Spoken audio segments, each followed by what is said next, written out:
The Lord was with Joseph.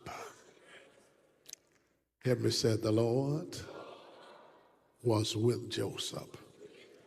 Thank you so much. Thank you. The scene opened with a young son, which was the favorite son of a trickster named Jacob. Jacob, remember, he tricked his brother Esau of his birthrights. And whenever you get in the tricking business, sooner or later the tricker will get tricked. Jacob fell in love with a beautiful, bright-eyed, lovely girl named Rachel. She had a sister named Leah. Leah was tangle-eyed. She was not much to look at. And there was a time, years gone by, that if a man took a woman to be his wife, he had to do something to get her. He didn't just meet her at Motel 6 and they get engaged to be married. It cost him something to get his wife. Matter of fact, even the dating process went through procedures. Whenever a man would come to the house to date a young lady, the parents would give him a knife and a stick. And he had to spend the time, all the while he was in the house, whittling on the wood. The whittling was to keep his hands occupied so that he would not put his hands in the wrong place. And then there was another process that took place, that if he stayed too late, the father would take one of his shoes off and throw in the room. The shoes was an indication that you hit the road, Jack, and don't you come back no more. There was a process. Even when my father was 47 years of age when he married my mother, and she was 20 years of age. And my grandmother did not agree with the marriage because during that day, they didn't come. You didn't even know who they was dating. Daddy would come to the house. Grandma thought that Daddy was coming to see her. But Daddy was actually coming to see Mama. And to calm things down, Daddy tied a big turkey at the well, so that when Grandma saw the turkey, that was a trade-in for Mama. They went through process. In the text, Jacob was in love with Rachel, but he had to work 7 years for a laborer for him to have the privilege of marrying Rachel. And at the end of 7 years, during the wedding process, when he came to the altar to be married, the bride's face was veiled. And after he went through the process and went through all the vows and said, I do, they lifted the veil, and it was Leah, tangle-eyed Leah, that he had married, and now he was stuck. He had to wait another 7 years to work again to get Rachel. In that process, he had several children with Leah. Then, of course, he had several children with 2 other women. And finally, he was able, after another 7 years, to get Rachel to be his wife. After they were married, she conceived and brought forth this son called Joseph. Jacob now is 91 years of age when Joseph is born. When I saw this in the passage, I patted myself on the back and say, I still got time. 91 years of age to bring forth this boy called Joseph. Jacob, being as old as he was highly appreciative, and he was very thankful that God allowed him to bring forth another son. And to him, this was his favorite son, Joseph. And he made a coat of many colors to represent his favor with his son, Joseph. Now, mind you that he had another son after this son. His name was Benjamin. This Jacob was a real character. He had another son, but Joseph was his favorite. He made him a coat of many colors. Based upon the Hebrew language of the text, this coat was a coat of royalty. Normally, when they would give the oldest son his birthright and give him a coat, he would give him a coat with the sleeves off the coat. And the coat would go down to his knees, which gave him an opportunity to still do some work. But this particular coat, the sleeves of the coat went down to his wrists, and the bottom of the coat went down to his ankles. Meant that he had no intentions of having him to do any work. When he walked in, it was for others to applaud and appreciate him. Now, sometimes people have a problem with your success. Everybody wants everybody else to carry their load and do what they need to do. And sometimes people cannot rejoice with your success. I had to learn that the hard way. I was so excited about this church and all the things that was going on at Salem. I was telling others, and every time I tell people, they start backing up on me. And when I finally discovered I need to shut up, because people won't not only get upset with you, they'll try to undermine you. And if you let them, they will stick a dagger in your back. But I discovered that even if somebody stabs you in the back, that means you still in front. Talk to me, somebody. Joseph was this person that was loved by his father. He was a son. Help me say son.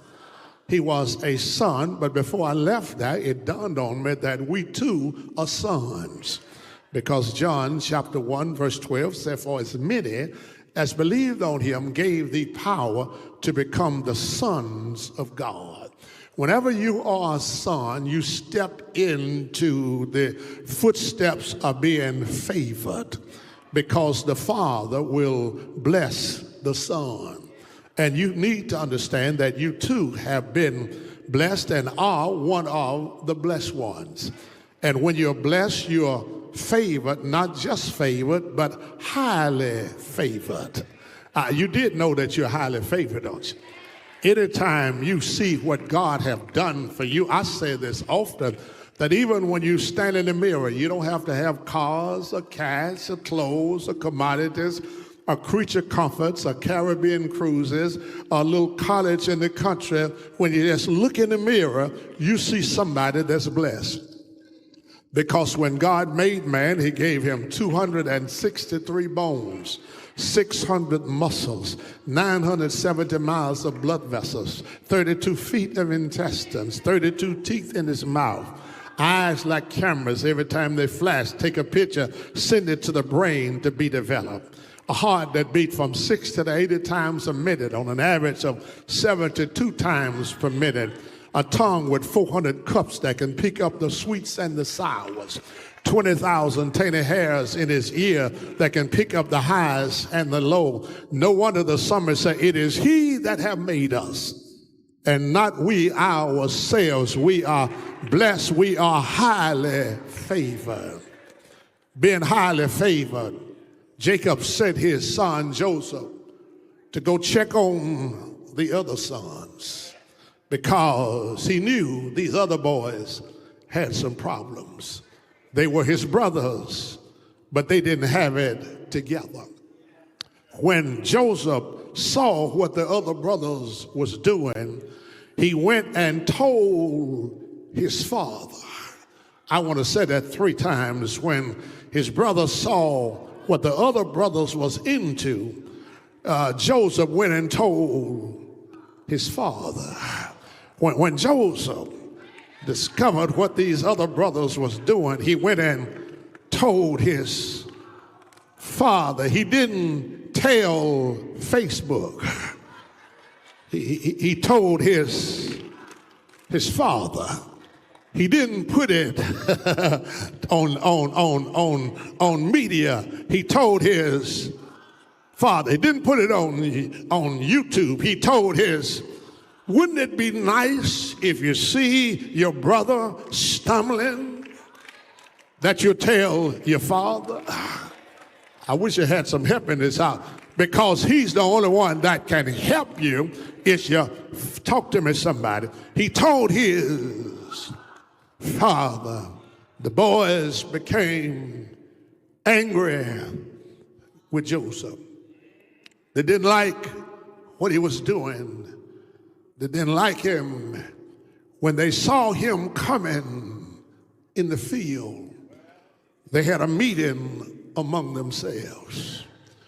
They said, here come this dreamer. Can I tell you, folk don't like your dreams? Be careful how you share your dreams with the wrong people. You share your dreams with the wrong people, they will start punching holes in your dream. Because all of us got some people that hang around us, a lot of different crowds, that they say, I heard. Child, I don't know, but it sure do look like to me. And then you got the Tater family, grandma dictator, father commentator, children agitators, next door neighbor spectators. Y'all ain't gonna help me in this house. You got the Tater family that's always trying to bring you down and mess you up. They saw him coming, Lord. When they saw him, they said, let's kill him. Can you imagine a brother killing a brother? I wish I could stay there just for a moment. Can you imagine a brother killing a brother? We walk out and see others and they be hollering, brother, brother. Everybody said, hey, your brother ain't your brother. You leave here now, get ready, get in your car, your hubcap's gone. A brother got it. You leave, Lord, and have your keys to your car and the car ain't there. A brother got it. You go home, your plasma TV gone. A brother got it. Matter of fact, if you go and your wife is gone,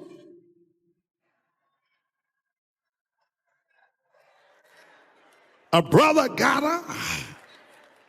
Talk to me, somebody. Everybody say that your brother ain't your brother. Have a witness. They plotted to kill him. But the text said, but the Lord was with Joseph. Wonder how many people have plotted to kill you. Y'all ain't saying nothing. Everybody that smile at you don't love you. Everybody that pat you on the back don't wish you well. Smiling faces tell lies. Talk to me, somebody. God changed Reuben's mind. They said, well, let's not kill him. Let's put him in a pit. They dropped him down in a pit. They beat him up real bad. They took his coat of many colors and killed the beast and took the blood and put all on the coat to take the coat back to tell dad that some beast evidently killed your son. What we don't realize, when you hurt a person, you don't just hurt that person. When these gangbangers go out and you take a child's life, you don't know how many folk you hurt. And it's cowards that shoot you down. You're not brave when you shoot somebody down. When we were young, we would fist fight. Come on, talk to me, somebody. And I had a boy I got to fighting with when I was in the 8th grade. He hit me. I didn't know he was left-handed.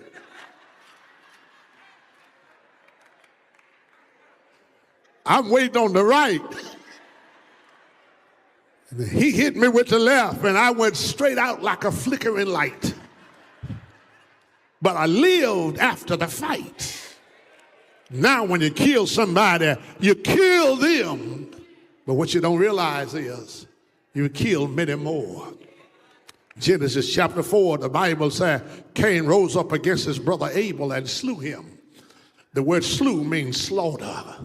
Come from the idea of getting somebody, cutting them up into little pieces, laying them on the altar. If though Cain says to God, since you want a sacrifice, here is one. And then God came walking, because whenever you tamper with the image of God, God is going to show up. Don't ever think you got away just because the police ain't caught you yet. I wish I had some help in here. God shows up. God shows up. He said, Cain, where's Abel, your brother? Cain got a little angry and arrogant with God. Am I my brother's keeper? God said, the reason I came, I heard his blood. The Hebrew word for blood is the Hebrew word dam, but it's in plural form, which meant he didn't just hear Abel's blood, he heard Abel's descendants' blood. That means when you kill a person, you don't just kill that person. You kill that person's descendants. And when you face God, you got to give an account not just for the one, but for the many that was coming from the one.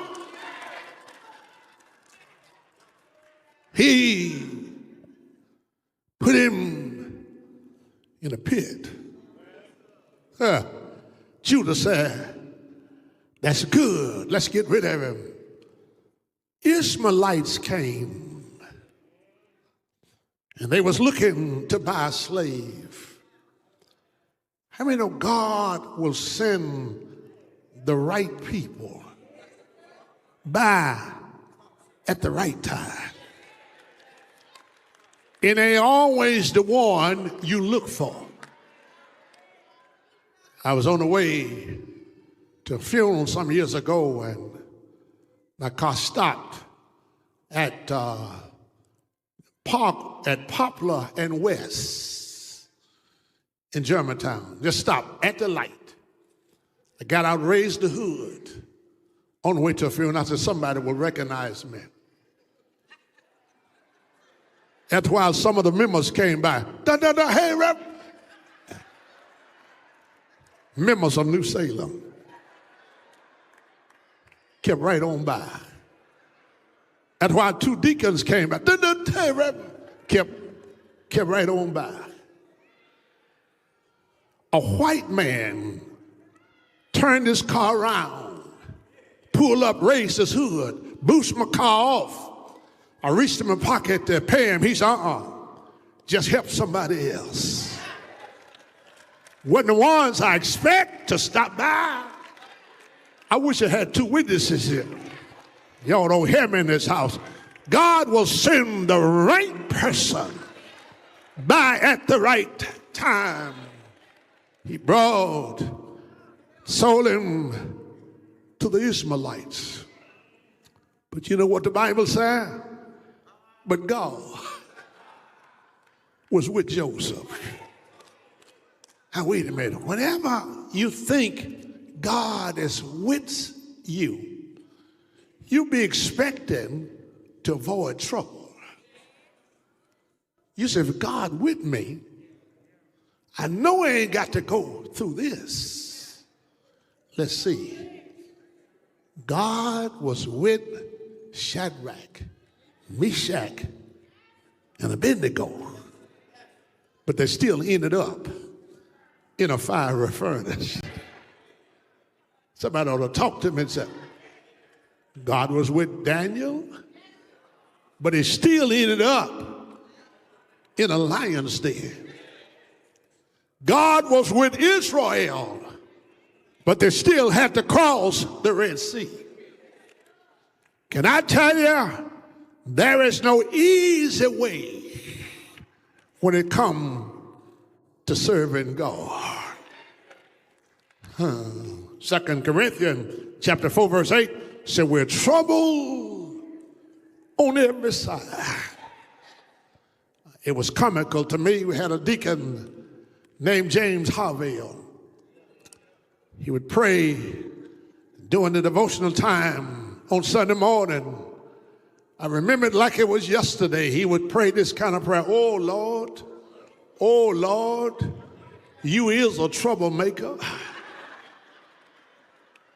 I'd laugh all the way home. But after I'd been around Salem for 25 or 30 years, I started saying, oh Lord, you is a troublemaker. God will send you through stuff. Talk to me, somebody, because God want to make us better, not bitter.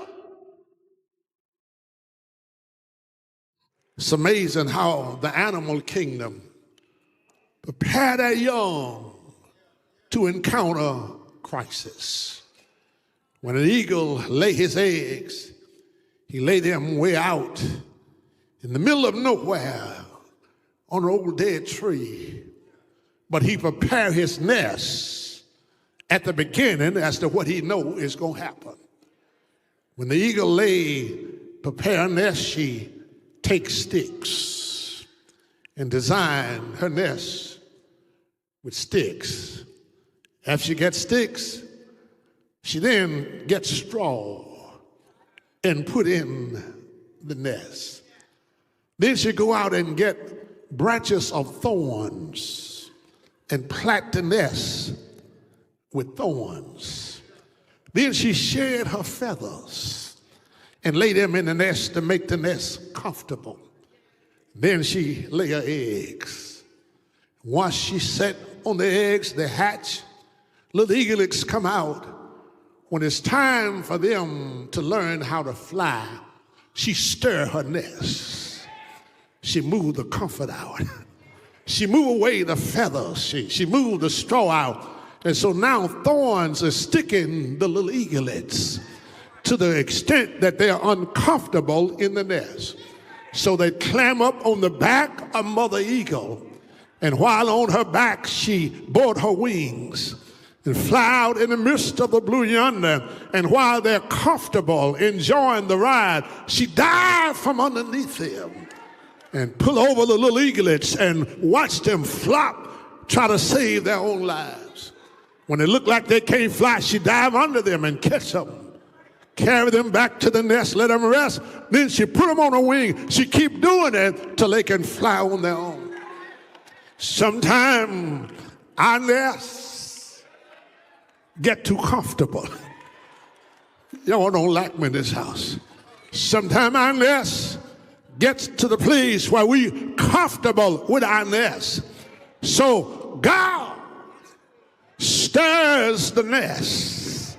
Anybody know he'll stir the nest? Let me tell you when I know it's comfortable. When you get where you crawl up in the bed without praying, your nest is comfortable. When you get where you walk by people and don't speak to them, your nest is getting too comfortable.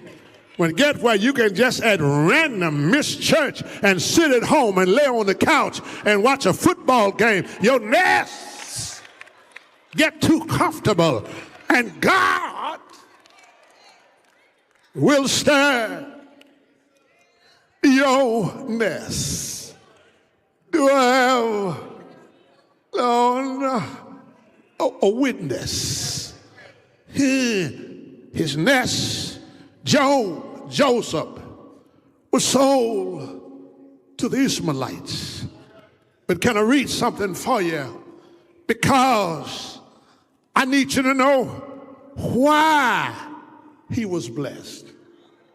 He wasn't blessed because of something he did. He was blessed because the Lord's presence was with him.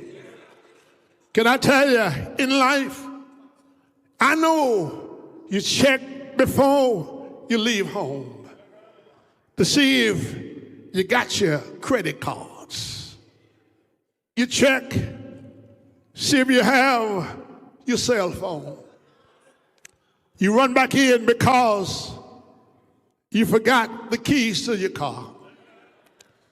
Get ready to leave, you go back because you left your glasses in the house. But can I tell you, before you leave the house, make sure you have the presence of the Lord. Because life is too dangerous without his presence. How many know that if you know him, he's with you? I heard Joshua chapter 1 verse 5. He said, God said, as I was with Moses, so will I be with you.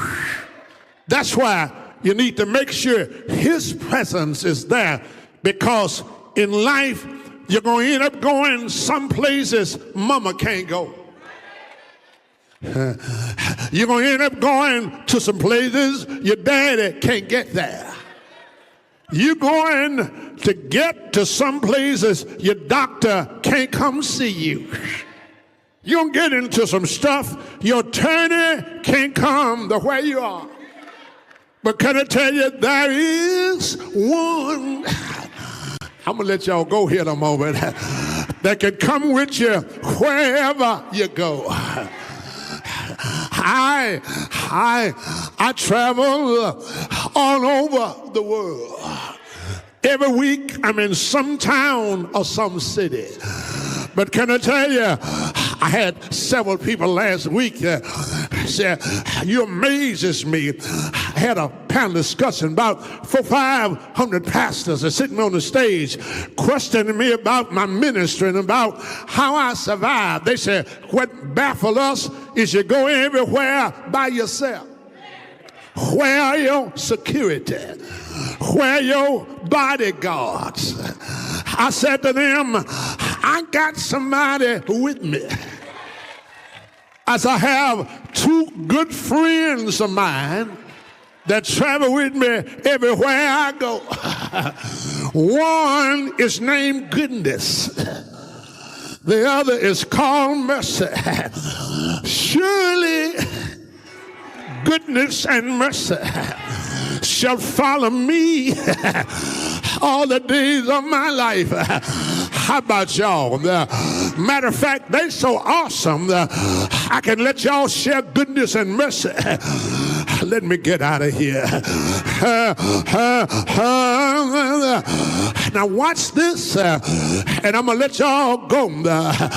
When they sold him to the Ishmaelites, he went to Potiphar's house. But this is what I got to tell you. Everybody that ran into Joseph fell in love with him. His father was in love with Joseph. That meant his parents loved him. Potiphar, he was the warden. He loved him because he made him a head of everything in the house. The wrong one was in love with him because Potiphar's wife, I'll tell y'all about that next Sunday. His wife was in love with him too. Do I have a witness? Him? The prisoners was in love with Joseph. Pharaoh was in love with him. Can I tell y'all just one thing? That when you have the presence of the Lord, you'll have favor with other folk. People that you didn't think will come to your rescue. They will show up. And when they show up, they'll sure enough show out. I'm so glad that when you have his presence, you got his power. And look like it show up when you're at your weakest state. Watch Psalms 23. As long as I'm doing good, the Lord is leading me.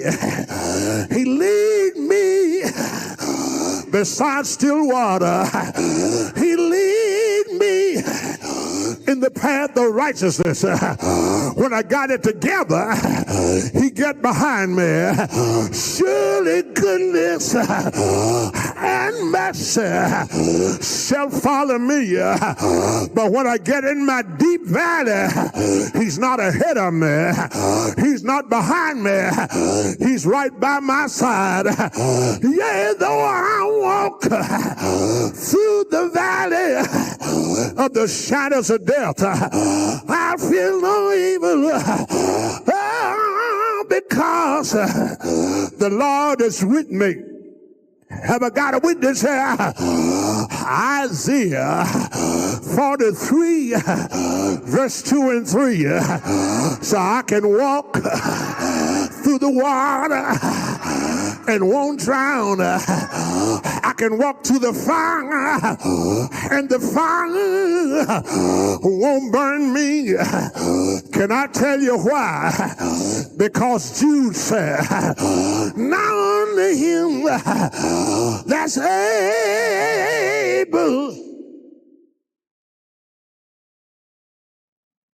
That ought to be enough for today. Able. Wave at somebody and say, honey, the God I serve.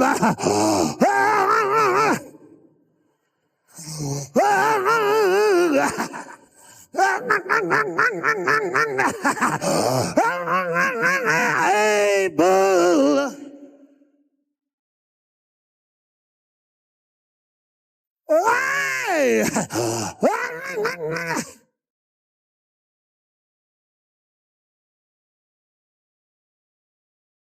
He's able. He's able. Isn't he able? Anybody know he's able?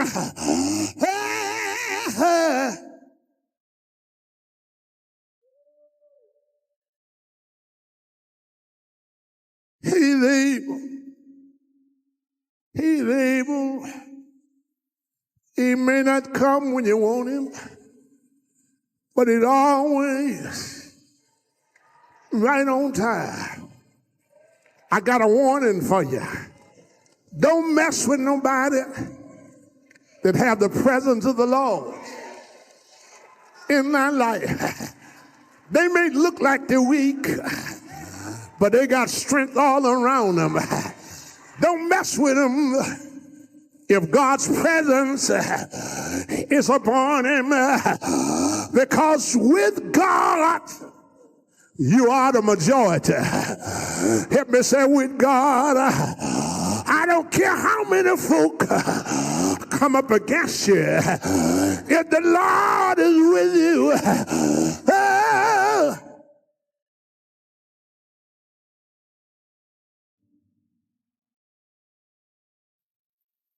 I got to preach again today. Oh, it's all right. Help me say it's all right. A little boy was standing out in the middle of the field, just looking up in the air, had his hand held.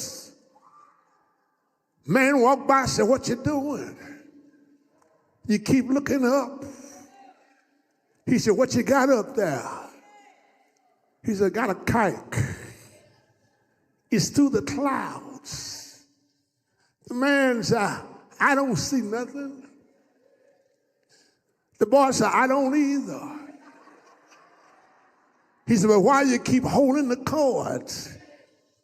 He said, because every now and then I feel a tug. You may not see him.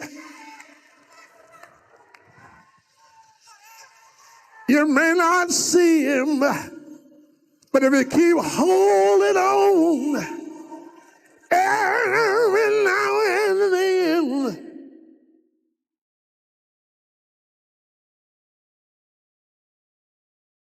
every now and then,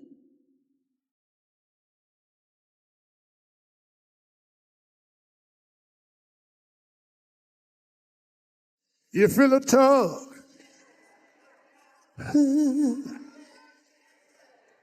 Preacher had finished preaching. A man walked up and said, Reverend, I was sitting in your congregation. I'm a medical doctor. I heard you bragging about your God. Said, but Reverend, you know, man possesses 5 senses. Can I ask you something about what you got? Reverend said, I don't mind. He said, have you ever seen it?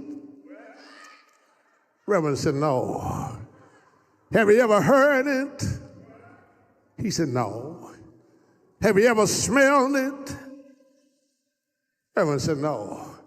He said, have you ever tasted it? Reverend said, no. Have you ever felt it? Reverend said, hallelujah. Yes, sir. The doctor said, hold it, Reverend. You got 4 senses out of 5 that say you ain't got nothing. Reverend said, can I ask you a question before you say you've been doctored how long? He said, been doctored 30 years. Reverend said, can I ask you something about the medical field? He said, yeah. He said, have you ever seen a pain before? He said, no, I ain't never seen no pain. Have you ever smelled the pain? Say, I ain't never smelled no. Have you ever tasted the pain? He said, no, I ain't never. Have you ever heard of pain? The doctor said, no, I ain't. He said, but have you ever felt the pain? The doctor said, matter of fact, when I got up this morning, I had pains done all through my body. Reverend said, that's the way it is with what I got. I hadn't seen it, heard it, smelled it, or tasted it, but every now and then I feel it moving.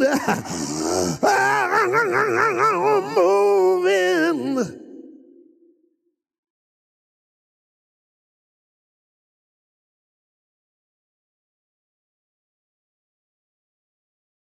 Hallelujah for the Lamb. Heads are bowed, eyes are closed. Gracious God, our Father, we thank you so much for this time. Thank you for who you are, what you've done, how you're blessed. Thank you for being with us. Thank you for your presence in our lives. Touch in this house that those you have sent here to be a part of this family fold and fellowship. Give them courage and boldness to surrender to you now. It's in your name.